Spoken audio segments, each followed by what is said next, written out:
नमस्कार दोस्तों मैं रजनीश पचौरी आपका SGS सरोवर के प्लेटफॉर्म पर स्वागत करता हूं और आशा करता हूं आप सभी इस प्रैक्टिस सेट के माध्यम से अपना अभ्यास जारी रख रहे होंगे।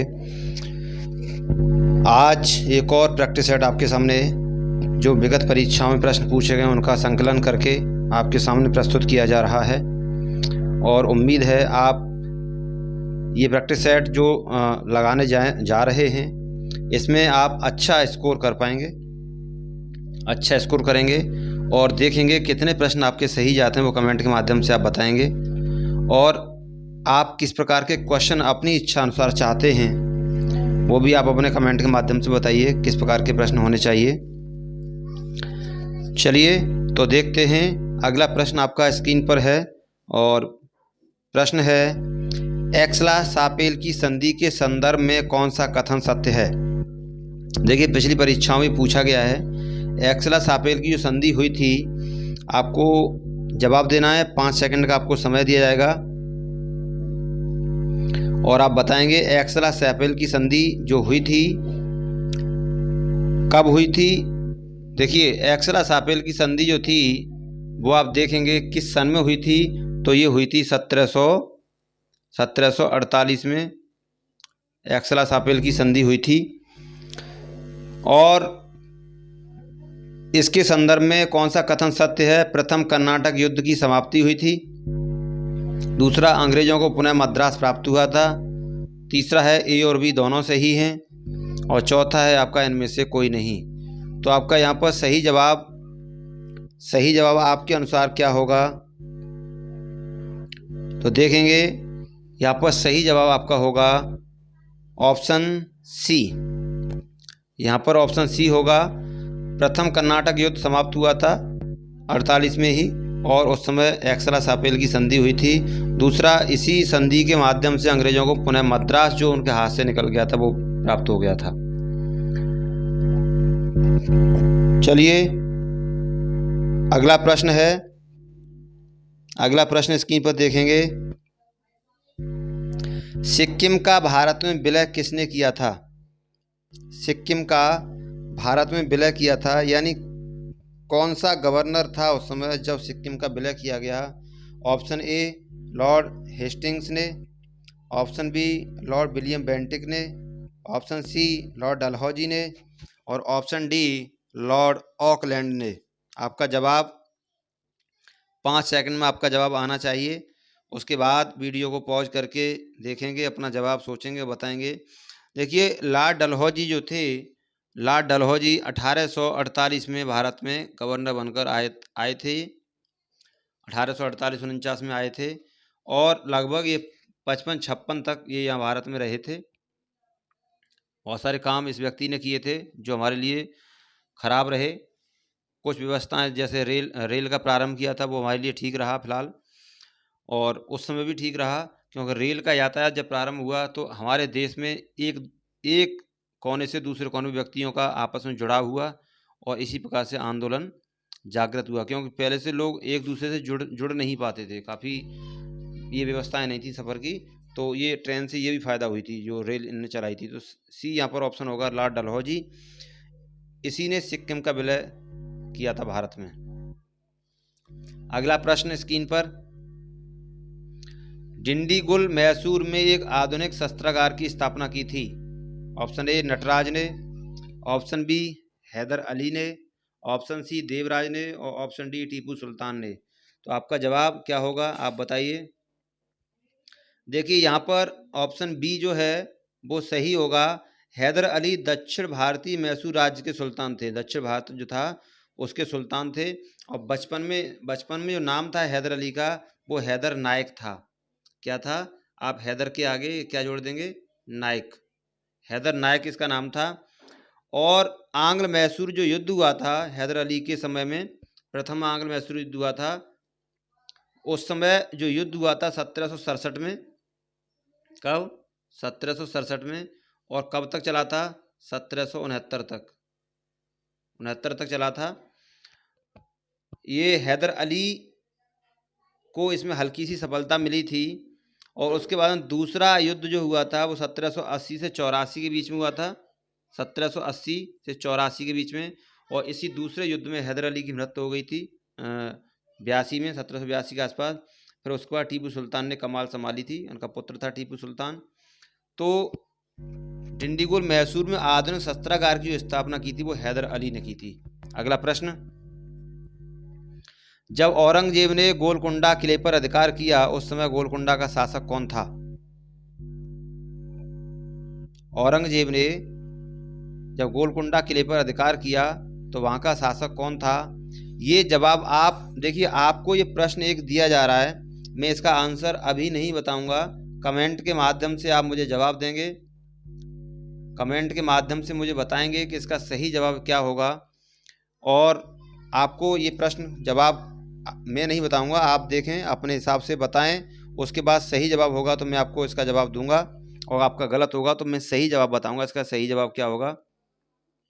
ऑप्शन ए है Abul Hasan Qutb Shah, option B Sikandar Adil Shah, option C Ali Adil Shah द्वितीय, और ऑप्शन डी है शाइस्ता खान। तो यहाँ पर वैसे आप जवाब देंगे और मैं आपके जवाब का इंतज़ार कमेंट के माध्यम से करूँगा। मैं आपको ये तो इसमें बता देता हूँ कि ऑप्शन सी और ऑप्शन डी ये दोनों इसमें नहीं थे। अब आप बताएंगे कि औरंगजेब ने जब गोलकुंडा किले पर अधिकार किया उस समय वहाँ का शासक कौन था? ऑप्शन सी और ऑप्शन डी नहीं है। अब आपको आपका जवाब देना है। चलिए आगे बढ़ते हैं। नेटिव मैरिज एक्ट किस वर्ष पारित किया गया था? ये जवाब आपके लिए क्वेश्चन है। नेटिव मैरिज एक्ट कब पारित किया गया था? ऑप्शन ए 1870 में, ऑप्शन बी 1872 में, ऑप्शन सी 1874 में, ऑप्शन डी 1876 में। तो नेटिव मैरिज एक्ट जो था वो कब पारित किया गया था? आप जवाब देंगे। देखिए यहाँ पर सही जवाब आपका होगा option B, native marriage act ये 1872 में पारित किया गया था। अगला प्रश्न, विश्व जनसंख्या दिवस मनाया जाता है, विश्व जनसंख्या दिवस मनाया जाता है, आपका जवाब क्या होगा? आप बताएंगे मुझे सही जवाब आपका क्या होगा? विश्व जनसंख्या दिवस, ये क्वेश्चन आपसे पूछा गया है विश्व जनसंख्या दिवस के बारे में, तो आप जवाब देंगे और उम्मीद ये है कि आपका जवाब सही होगा। देखिए यहाँ पर ऑप्शन ए 11 जुलाई, ऑप्शन बी 8 मई, ऑप्शन सी 5 जून और ऑप्शन डी 16 अक्टूबर। तो देखिए 5 जून तो यहाँ पर कोई मतलब नहीं बनता, 8 मई का भी कोई मतलब नहीं बनता, 16 अक्टूबर का भी कोई मतलब नहीं बनता। तो आपका ऑप्शन क्या हो जाएगा? ऑप्शन ए, विश्व जनसंख्या दिवस 11 जुलाई को मनाया जाता है। चलिए अगला प्रश्न, दिल्ली में पुराना किला के सामने खैरुल मंजिल नामक मस्जिद का निर्माण किसने करवाया था? खैरुल मंजिल नामक जो मस्जिद बनवाई थी दिल्ली में, उसका निर्माण करवाने वाला कौन था? Option A Hamida Bano Begum, option B Salima Sultan, option D, option C Razia Sultan और ऑप्शन डी आपका होगा माहम अनगा होगा, यहाँ पर माहम अनगा। तो सही जवाब आपका यहाँ पर क्या होगा? यहाँ पर सही स्क्रीन पर, सुरक्षा के लिए मराठों के राजस्व के दावे को किस नाम से जाना जाता है? आपका जवाब का इंतजार है। सुरक्षा के लिए मराठों के दावे को किस नाम से जाना जाता है? आप अपना जवाब देंगे और आपके जवाब का इंतजार रहेगा। चलिए आपका जवाब ऑप्शन ए सरदेशमुखी, ऑप्शन बी चौथ, ऑप्शन सी अबाबाब और ऑप्शन डी जमादानी। तो यहाँ पर सुरक्षा के लिए जो मराठे जो राजस्व लेते थे सुरक्षा के नाम पर कि हम आपको सुरक्षा देंगे, तो वो जो हुआ करता था यहाँ पर वो था चौथ, ऑप्शन बी।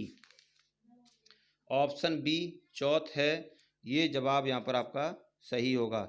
देखिए मुझे पिछला प्रश्न जो मैंने आपको कराया वो उस पर थोड़ा शंका सी है, एक बार फिर पढ़ते हैं। दिल्ली में पुराना किला के सामने खैरुल मंजिल नामक मस्जिद का निर्माण किसने करवाया था?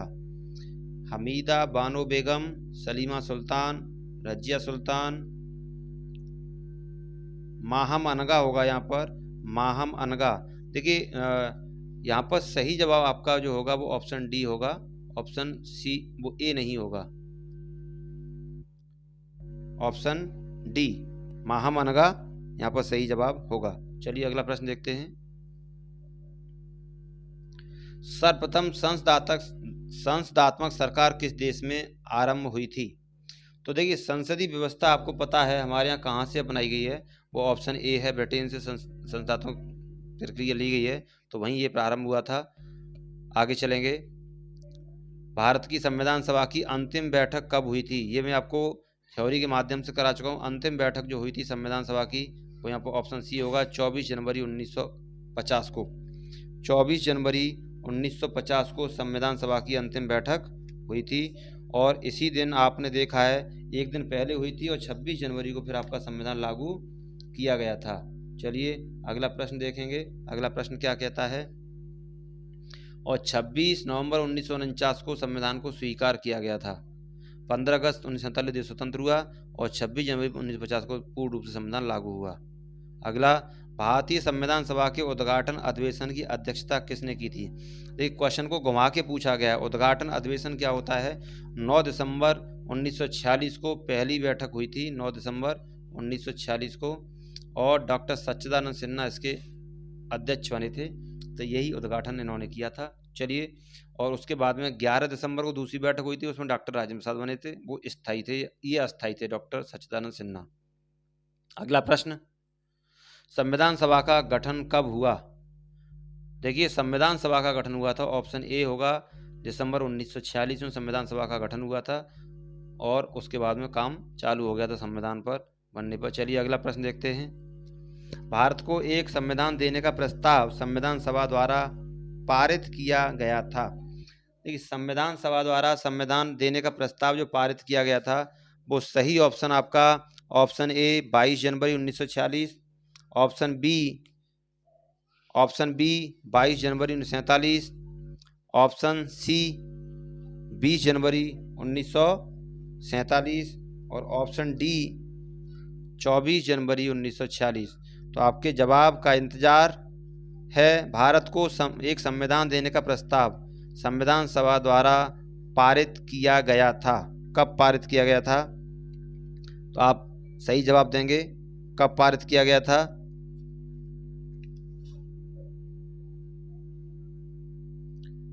तो सही जवाब आपका इंतजार किया हमने, और आपका सही जवाब है 22 जनवरी 1947।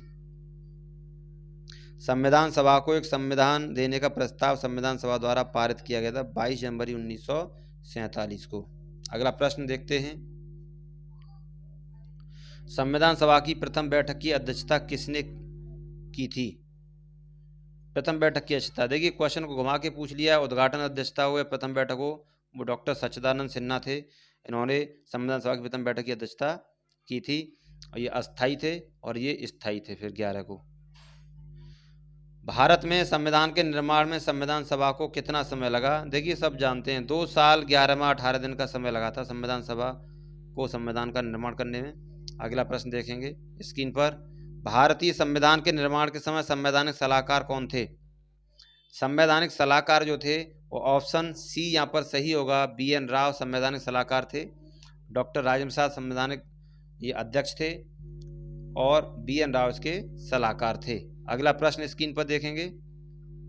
संविधान सभा में भारतीय संविधान का तृतीय वाचन कब आरंभ हुआ था? देखिए वाचन जो हुए थे संविधान सभा में, तृतीय वाचन कब आरंभ हुआ था ये पूछा गया है। कितने वाचन हुए थे ये भी आपको बताया जाएगा। चलिए, तो वाचन जो हुए थे यहाँ पर आप देखेंगे, तृतीय वाचन जो प्रारंभ हुआ था वो आपका सही जवाब यहाँ पर होगा ऑप्शन ए 14 नवंबर 1949, ऑप्शन बी 14 नवंबर 1948, ऑप्शन सी 17 नवंबर 1949, ऑप्शन डी 25 नवंबर 1949। तो यहाँ पर सही जवाब का ऑप्शन सी होगा। 17 नवंबर 1949 को तृतीय वाचन प्रारंभ हुआ था, जो 26 नवंबर 1949 तक चला था। यदि यहाँ पर 26 होता तो फिर 2 आंसर हो जाते, तो इसलिए 26 नवंबर तक चला था। चलिए अगला प्रश्न ऑप्शन सी होगा इसका अगला प्रश्न। भारतीय संविधान को अपनाया गया था। भारतीय संविधान देखिए किसने अपनाया था, सब जानते हैं ब्रिटिश संसद द्वारा कोई मतलब नहीं, भारतीय संसद द्वारा मतलब नहीं, यहाँ पर गवर्नर जनरल कोई मतलब नहीं, संविधान सभा द्वारा संविधान को अपनाया गया था, क्योंकि संविधान सभा ने ही तो संविधान का निर्माण किया था। अगला प्रश्न, डॉक्टर भीमराव अंबेडकर का जन्म और मृत्यु कब हुई थी। ये प्रश्न आपको पूछा गया है और परीक्षा में पूछा गया प्रश्न है। इनकी मृत्यु कब हुई थी और इनका जन्म कब हुआ था। तो देखिए ऑप्शन ए 1886 और 1951, option B 1891 1956, option C 1877 1961, option D 1889 1961। तो यहाँ पर सही जवाब आपका होगा 1891 1956। 14 अप्रैल 1891 को एमपी, कहाँ, एमपी का एक महू जिला है, कौन सा, महू, महू जिले में इनका जन्म हुआ था और 6 दिसंबर 1956 को इनकी मृत्यु हुई थी, 6 दिसंबर 1956 को। तो बी ऑप्शन सही होगा। अगला प्रश्न, किसने कहा था संविधान सभा कांग्रेस थी और कांग्रेस भारत था। किसने कहा था। ऑप्शन ए ऑस्टिन। तो ऑस्टिन जो हैं यहाँ पर इनका, ये अमेरिका के रहने वाले हैं, इतिहासकार हैं और इनका ग्रेनविल ग्रीनविल ऑस्टिन पूरा नाम है। ऑप्शन बी होगा CR Italy, option D Winston Churchill और ऑप्शन डी लॉर्ड माउंटबेटन। तो यहाँ पर सही जवाब आपका क्या होगा, थोड़ा इंतजार बताएं। सही जवाब यहाँ पर आपका होगा ऑप्शन ए ग्रेनविले ऑस्टिन। ये अमेरिका के एक इतिहासकार थे और इन्होंने कहा था, किसने कहा था, इन्होंने ही कहा था संविधान सभा कांग्रेस थी और कांग्रेस भारत था। चलिए और देखेंगे इनकी पुस्तक द इंडियन कॉन्स्टिट्यूशन, उसमें इन्होंने ये वक्तव्य दिया था। तो इस प्रकार से हमने देखा, बारी बारी से हमने इतिहास, भारतीय संविधान और कुछ क्वेश्चन एक दो आपने देखा, विश्व जनसंख्या दिवस, इस प्रकार से कुछ क्वेश्चन इधर उधर से भी आए हुए थे परीक्षा में। तो ये परीक्षा में आए हुए प्रश्न हैं जो पूछे गए हैं बार बार, वही प्रश्न आपके सामने धीरे धीरे करके उपस्थित किए जा रहे हैं। अभ्यास करेंगे और लगाएंगे और कितने प्रश्न आपके सही जाते हैं और किस प्रकार के प्रश्न आपके लिए होने चाहिए, या कमेंट के माध्यम से बताएंगे। तो चलिए आज के इतना काफ़ी है और अगले टॉपिक के साथ फिर मुलाकात करते हैं। तब तक के लिए विदा लेते हैं। नमस्कार।